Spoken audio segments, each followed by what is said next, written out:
आज के इस वीडियो में यहां पर ये जो आपको रेशनल इक्वेशन दिख रहा है b power 7 plus B cube divided by B power 6 plus B power 4 equal to 7/2, हमें इस इक्वेशन को सॉल्व करना है और सॉल्व करके यहां पर b का यहां पर वैल्यू पता करना है। और ध्यान रखें कि यहां पर जो b है ये पॉजिटिव इंटीजर्स है, इसका वैल्यू पॉजिटिव होगा। तो यहां पर जो है हम क्या करेंगे, सबसे पहले यहां पर इसमें लेफ्ट हैंड साइड में जो है न्यूमरेटर और डिनोमिनेटर को जो है हम यहां पर 5 से डिवाइड करेंगे। तो क्या बनेगा, ये बनेगा यहां से b power 7 divided by b power 5 plus b cube divided by b power यहां पर हो जाएगा ये 5 divided by b power 6 divided by b power 5 plus b power 4 divided by b power 5 equal to क्या हो जाएगा 7/2। तो b पावर 5 से ये कट जाएगा, तो यहां से हो जाएगा b का स्क्वायर हो जाएगा, ये यहां से इसको काट देंगे तो b का क्यूब हो गया, b का स्क्वायर हो गया। सो ये b का स्क्वायर हो जाएगा यहाँ पे। और यहाँ से अगर हम इसको कैंसिल करेंगे तो केवल b बचेगा, और यहाँ से इसको कैंसिल करेंगे तो भी 1/b बचेगा। तो फाइनली हम यहाँ से कह सकते हैं कि ये हो गया है b square plus 1/b square divided by यहाँ पर ये हो जाएगा b प्लस यहाँ पर हो गया 1/p इक्वल टू 7/2 के। तो अभी चीजों को आसान रखने के लिए हम यहां कंसीडर कर लेते हैं लेट b प्लस 1/b ये इक्वल है t के। तो फिर यहां से b square plus 1/b square का वैल्यू क्या मिलेगा, दोनों ही साइड का अगर हम होल स्क्वायर करते हैं तो ये हो जाएगा यहां पर b प्लस 1/b का whole square equal to t square, b square plus 1/b square plus यहां हो जाएगा 2 इक्वल टू t स्क्वायर। तो b square plus 1/b square equal to t square minus 2। तो यहां से हम वैल्यू पुट करेंगे तो ये हो जाएगा t square minus 2 divided by यहां पर हो गया ये t इक्वल टू 7/2।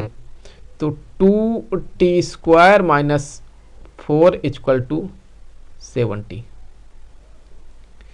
तो यहां से हो जाएगा 2t स्क्वायर माइनस 70 माइनस यहां पर आ गया 4 इक्वल टू 0। तो ये एक क्वाड्रेटिक इक्वेशन मिला। तो हम इसको सॉल्व करेंगे तो t के दो अलग अलग वैल्यू आएंगे। तो देखें क्या आएंगे, 2t स्क्वायर माइनस यहां हम क्या लिख सकते हैं 8t प्लस t कर सकते हैं, क्योंकि 8t में से इस t को घटाएंगे तो आपको -70 मिल जाएगा। और यहाँ से हम कह सकते हैं कि हो गया -4 इक्वल टू 0। तो यहाँ से अगर हम 2t को कॉमन आउट कर लें तो यहाँ हो जाएगा t -4 प्लस 1 को कॉमन आउट कर लेते हैं तो यहाँ से हो जाएगा t -4 इक्वल टू 0। तो यहाँ से t -4 इंटू यहाँ पर हो जाएगा 2t प्लस 1 इक्वल टू 0। तो अब जाकर के यहां से t के दो वैल्यू आएंगे। पहला क्या आएगा, देखें जब हम t -4 को 0 के इक्वल करेंगे तो t इक्वल टू यहां से आ जाएगा 4। और जब हम यहां 2t प्लस 1 को 0 के इक्वल करेंगे तो 2t का वैल्यू आ जाएगा यहां पर -1। तो t इक्वल टू आ जाएगा -12। तो यहां t के जो है इस तरह से दो वैल्यू मिले हैं। और यहां से अगर हमें t के दो वैल्यू मिले हैं तो देखिए यहां से क्या मिलेगा हमें, तो अब हम यहाँ से जो है हम b का वैल्यू निकालने का कोशिश करेंगे। तो सबसे पहले t इक्वल टू 4 यहाँ पर जो है हम यहाँ पर इसमें पुट करेंगे, क्योंकि हमने कंसिडरेशन लिया है, हमने ये कंसीडर किया है कि b plus 1 by B equal to T के इक्वल है। तो यहाँ पर दो अलग अलग केस बनाएंगे।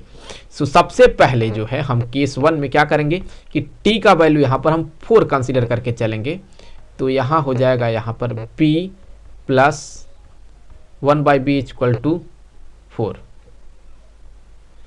तो b square plus 1 equal to 4b। तो यहाँ से b square minus 4b plus 1 equal to क्या हो जाएगा ये 0। तो ये क्वाड्रेटिक इक्वेशन मिल गया हमें। तो इसको हम सॉल्व कर लेते हैं श्रीधराचार्य फार्मूले से, या क्वाड्रेटिक फार्मूला जिसे कहते हैं आप लोग। तो यहाँ से b इक्वल टू हो जाएगा प्लस माइनस, यहाँ तो माइनस 4 आएगा, बेसिकली यहाँ माइनस b होता है और यहाँ पे माइनस 4 होगा, माइनस इंटू माइनस का 4 होगा, मुझे कहना चाहिए कि ये बन जाएगा 4 प्लस माइनस यहाँ होगा ये plus minus square root of B square, that mean minus 4 का स्क्वायर। तो 16 माइनस 4ac, तो a और c दोनों का वैल्यू 1 है। तो 4 इंटू 1 इंटू 1 मतलब 4 डिवाइडेड बाई 2 इंटू 1 मतलब 2। तो b इक्वल टू हो जाएगा 4 plus minus square root of 12 by 2 के, b equal to 4 plus minus, इसका जब आप स्क्वायर रूट निकालेंगे तो क्या मिलेगा, ये मिलेगा 2 square root of 3 divided by 2,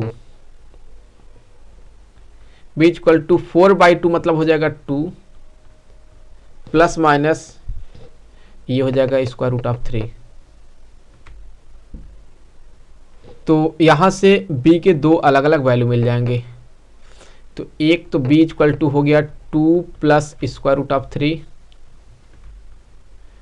b equal to हो जाएगा 2 माइनस स्क्वायर रूट ऑफ 3। अब दूसरे केस में हम जो है यहाँ पर t का वैल्यू माइनस हाफ लेंगे। सो केस नंबर 2 में हम t का वैल्यू यहाँ पर माइनस हाफ, तो उस केस में देखें b plus 1 by B equal to हो गया माइनस हाफ के। और याद करें हमने शुरुआत में ही कहा था वीडियो के कि ये जो b है इसका वैल्यू पॉजिटिव होगा, ये पॉजिटिव इंटीजर्स है। तो अगर आप दो पॉजिटिव नंबर्स को ऐड करें तो आपको हमेशा पॉजिटिव ही वैल्यू देता है, लेकिन यहाँ तो नेगेटिव है, तो ये पॉसिबल ही कहाँ है, ये पॉसिबल नहीं है। तो फिर यहीं पे इसको हम रिजेक्ट कर देंगे। तो इस तरह से जो है हमें b के जो है दो वैल्यू मिले हैं ये। आई होप कि वीडियो आपके लिए काफ़ी हेल्पफुल रहा होगा। जल्द मिलेंगे आपसे अगले वीडियो में किसी दूसरे क्वेश्चन के साथ। तो तब तक के लिए खुश रहें। Good bye.